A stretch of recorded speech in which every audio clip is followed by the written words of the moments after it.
I'd like to read from the Gospel of John, chapter 12, beginning with the first verse. 6 days before the Passover, Jesus therefore came to Bethany, where Lazarus was, whom Jesus had raised from the dead. So they gave a dinner for him there. Martha served, and Lazarus was one of those reclining with him at table. Mary therefore took a pound of expensive ointment made from pure nard and anointed the feet of Jesus and wiped his feet with her hair. The house was filled with the fragrance of the perfume. But Judas Iscariot, one of his disciples, he who was about to betray him, said, "Why was this ointment not sold for 300 denarii and given to the poor?" He said this not because he cared about the poor, but because he was a thief. And having charge of the money bag, he used to help himself to what was put into it. Jesus said, "Leave her alone, so that she may keep it for the day of my burial. For the poor you always have with you, but you do not always have me." The Gospel according to John. In order to be involved in peacemaking, we need to realize that there has been peace breaking.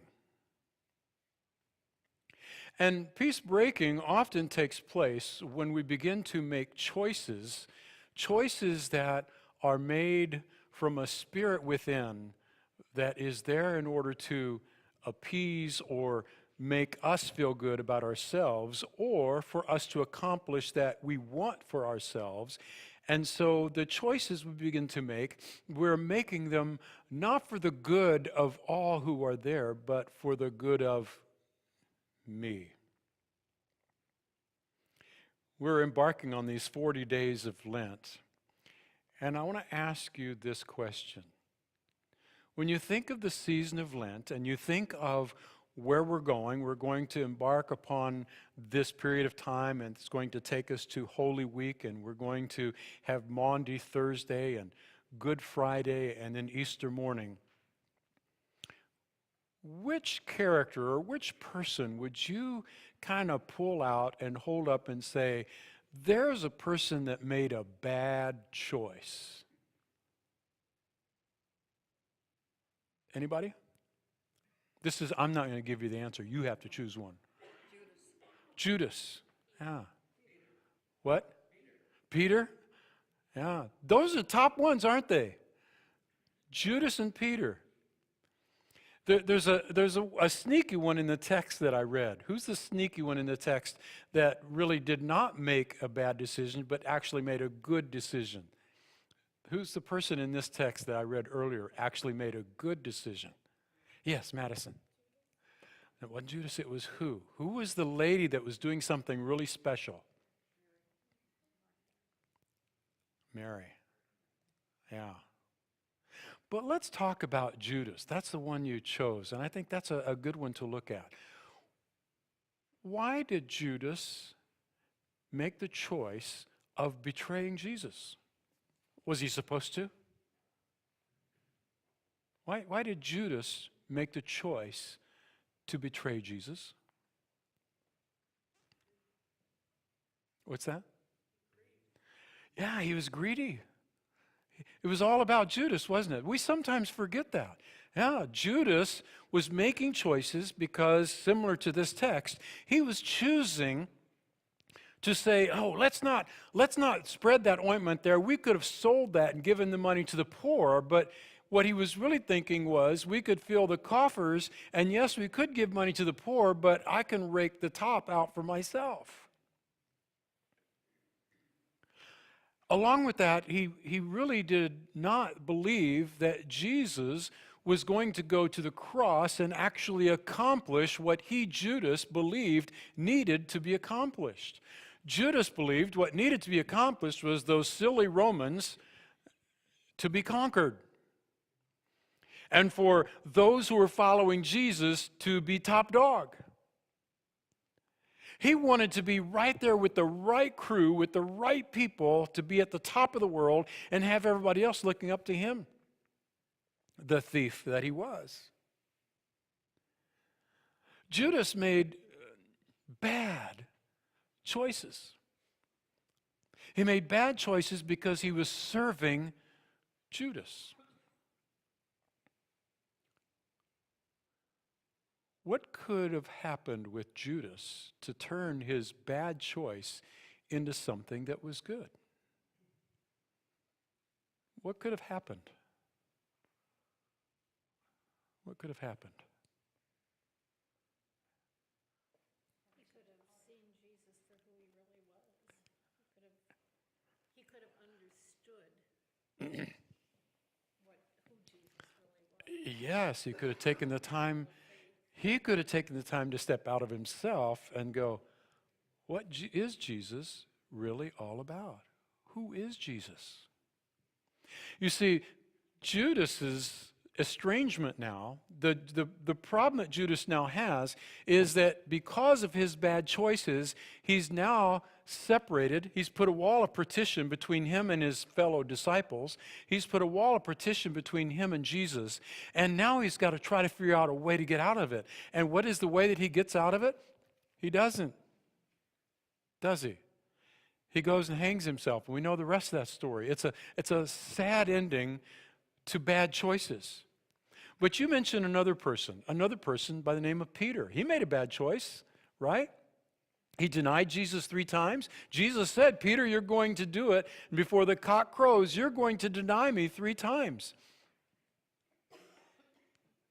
And Peter says, no, Lord, I wouldn't do that. But when it came time for Peter to answer the questions about who Jesus was, Peter says, I don't know him. I don't know the guy.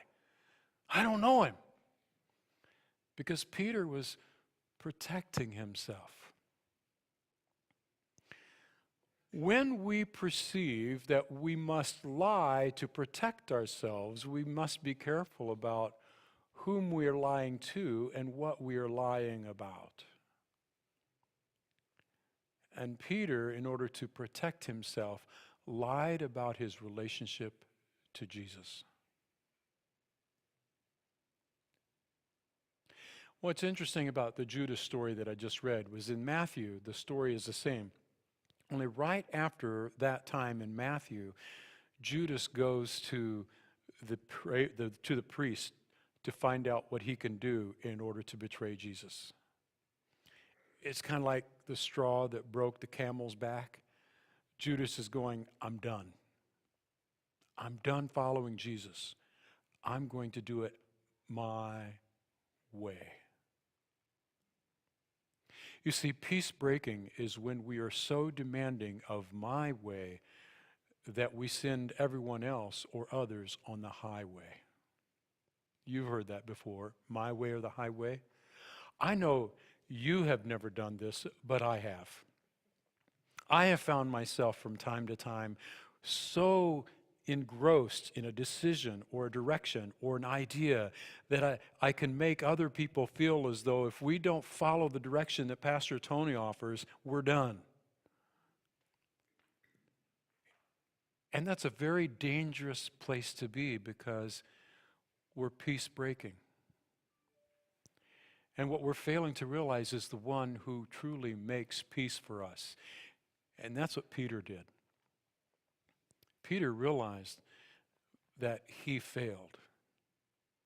Peter knew. When he finished denying Jesus the 3rd time and the cock crowed, he remembered what Jesus had said to him, and then he looked at Jesus, and Jesus really looked at him. And can you imagine the look that Jesus gave to Peter? Did he give him a scowl? Did he look at him with this frowning-looking face? No. Jesus looked at him with a face of sorrow and hurt, not for himself, Jesus, but for Peter. The beginning of peacemaking is when we can look at the one who has done the peace breaking and express a sense of sorrow to that person for what they do not know at that moment that they are doing. so that they can see in us not a person that's going to scowl at them and prove them wrong or attack them for their failures, for their bad choices. We're not going to judge them because they've made a bad choice in their life. What we're actually going to do is love them because we want to love them to a good choice. And that good choice is to receive the good news of forgiveness that comes for all of us and paves the way for good choices. It's love that leads us from bad to good. It's not a scowling face. It's not a powerful hand. It's not another rule. It's love. Jesus loved Peter enough so that when the ladies told the disciples that the tomb was empty, Peter ran. Peter was the first one there. He beat John. He ran to the tomb, and there he was going, ah. Of course, John beat him. He was younger. But it's as though when Peter got there, he moved John out of the way, and he went in, and he goes, what does this mean? What does it mean? What does it mean for all of our bad choices and our peace-breaking lives when we realize that the one whose peace we have broken has made peace with us? And he says, I have the power to keep that peace because I am no longer dead. I'm alive.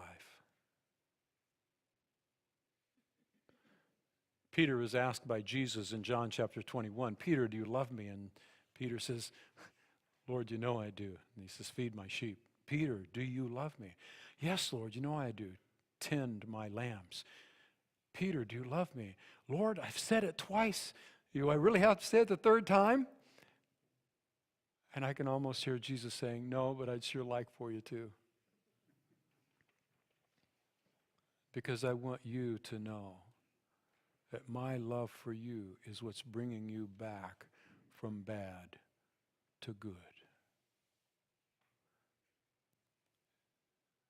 We move from peace breakers to peacemakers, not because we are good, always good choice makers, but because all of our bad choices are forgiven, opening the door for good, Christ-loving choices in our lives. When you go home tonight, before you lay your head on a pillow or as you're laying your head on your pillow, I want to ask you to think of someone that's broken peace in your life.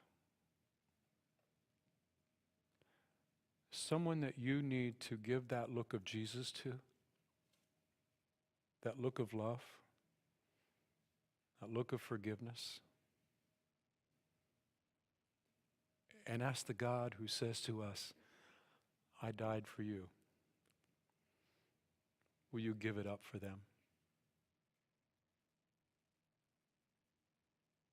That's the difference between peace breaking and peacemaking. God grant that for Jesus' sake. Amen.